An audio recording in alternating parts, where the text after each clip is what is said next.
Highness Prince Albert of Monaco, Your Royal Highness King of Lesotho, the Mandela family, Your Excellencies, heads of state and government, members of the diplomatic corps, members of the clergy, distinguished ladies and gentlemen, it is with a deep sense of humility that I accepted to come and be part of this event today.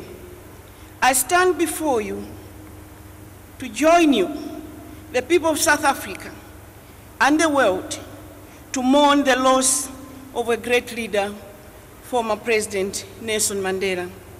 I join you, the people of this rainbow nation, to celebrate a life of one of Africa's unique leaders who gallantly fought for freedom and peace for this great country and the world. The first time I was privileged to meet President Mandela was during his visit to Malawi after his release from prison, when he came to meet President Joyce Banda. I was amazed with his humility and the great sense of leadership around him. And in 1996, I was further privileged to be invited to visit Robben Island together with a team of Malawians. After the tour of Robben Island, I was greatly touched by the life and story of Tata Mandela. And since then, I sought to know and understand this great son of Africa. I read and read about anything I could lay my hands on about him. In 1997, I met Tata Mandela at a conference for smart partnership at Kasane in Botswana. I was inspired by this great leader who was focused, calm, and collected. A few years later, I had an opportunity to visit Tata Mandela and Mama Graça Machel at their home in Johannesburg. We had a very moving conversation. I was deeply touched by his spirit of forgiveness, his passion to put people first, and courage. These attributes have greatly influenced my life. Allow me to share that moment because it is important. I walked into that house and Mama Graça was standing facing me, and I thought he was taking me to a room where then after that he was going to go and collect Madiba. I walked into the room not knowing that he was already sitting there. And when I turned and saw him, my first reaction was to run out.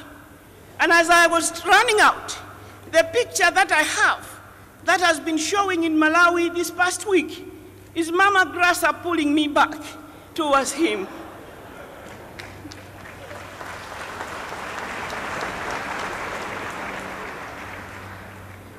At that moment, I did not know that I was to become President of the Republic of Malawi a few months down the line.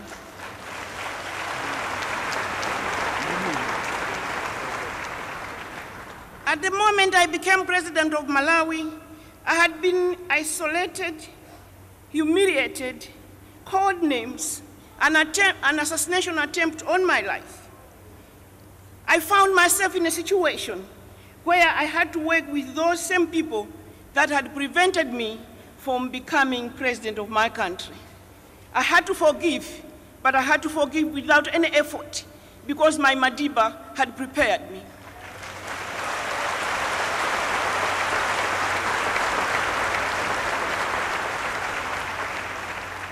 Tata's courage, determination, love, and passion for his people inspired me on my journey to becoming the first woman president of this region. I learned that leadership is about falling in love with the people that you serve and the people falling in love with you.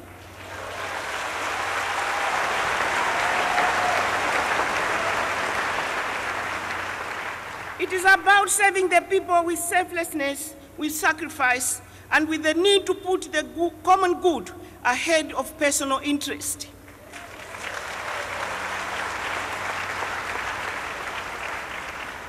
I am saying all this because the day after Madiba passed away, the BBC called Malawi to interview me. And they said a lot of African leaders are talking about the lessons that you ought to learn from Madiba. But are you practicing them? Are you doing it? And I said, yes, come and see.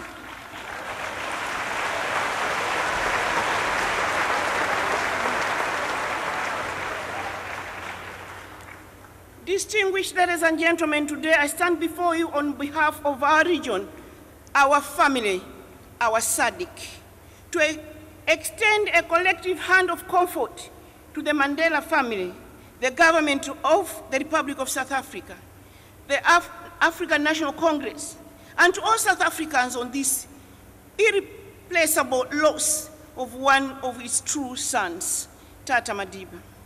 The passing of our President Mandela is not only a loss to South Africa, but also to the SADC region, and indeed to the world. As we celebrate the life of this icon, it is also time to take stock of the things that Tata Madiba taught us during his time. I know that much has already been said, but Tata, by those whose lives have been touched and inspired by his work, I need to add a few words. The SADC region will remember him for his wisdom and statesmanship, his humility and sense of humor, and his servant leadership style. Tata Madiba believed that all people are created equal before God. The way he conducted himself, he saw no boundaries in this region, between and among the countries where we live. He championed the freedom of not only South Africans, but all of us Africans. Tata Madiba taught us that even when the challenges of life seem insurmountable, with courage and determination, we can overcome the evils of our societies. The struggle Tata Madiba led against the apartheid system was not just a struggle against racial inequality, but a struggle against all forms of oppression against humanity, a struggle for democracy and human dignity. It was the struggle for the emancipation of the youth. It was the struggle for the social security of children. It was a struggle for the participation of women in politics, in commerce, and in high office.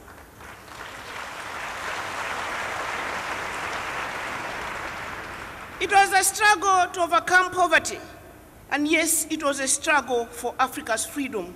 We in the SADC region will remember Tata as a great reformer who championed the cause of humanity, deepened democracy, and dedicated his life to selfless service. A man who worked tirelessly to promote national, regional, and world peace. We in the SADC region, whilst mourning his death, we also see this as an opportunity to celebrate the life of a great statesman, an icon from our own region. The life of Tata Mandela will continue to inspire those of us left behind to promote peace and security, deepen regional integration, and work to support one another as it was during the fight against apartheid. We will strive to emulate President Mandela's stature and spirit so that his legacy can live on. The ideals of political, social, and economic emancipation that he stood for will inspire us forever as a region. In conclusion, I believe I'm speaking for many within the region. Tata's words are still echoing in our minds. His call to get millions of young people in the region decent jobs. His call to get millions of our women and men out of poverty, deprivation, and underdevelopment. His call to get food for the hungry, to eradicate preventable diseases, to let people find their voice and restore their dignity. These words will inspire SADC long after Tata Madiba is gone. Our dear father and compatriot, Tata Nelson Mandela, fought a good fight, and he finished the race well. As an African woman and leader, I wish to acknowledge Mama Winnie Madikizela Mandela for her efforts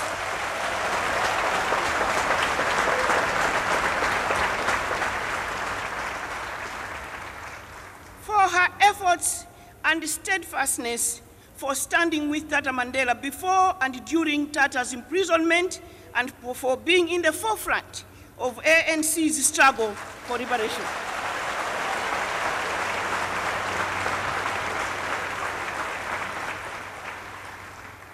And to you, Mama Grasa Machel, I wish to thank you for your visible love and care for our Madiba during the last days of his life.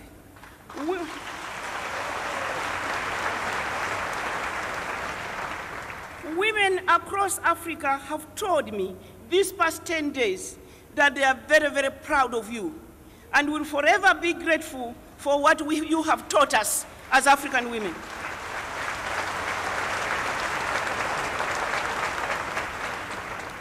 Allow me to talk to both of you, Mama Mandela and Mama Graça, that the love and tolerance you have demonstrated before the whole world during the funeral has shown us that you are prepared to continue with our Madiba's ideals.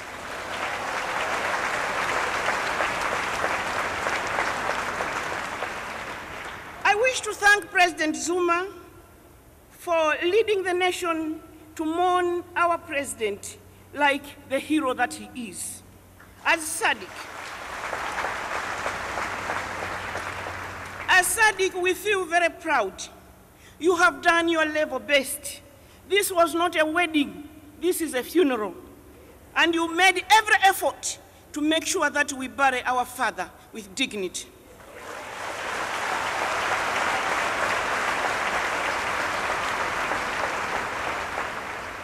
In the same spirit, I wish to therefore appeal to you, President Zuma, and under your leadership, all South Africans, to make this appeal that you remain united and continue to be a rainbow nation. For this is what Tata Madiba cherished. It is our hope and prayer that South Africa will remain a country of all people, regardless of race, color, religion, and tribe.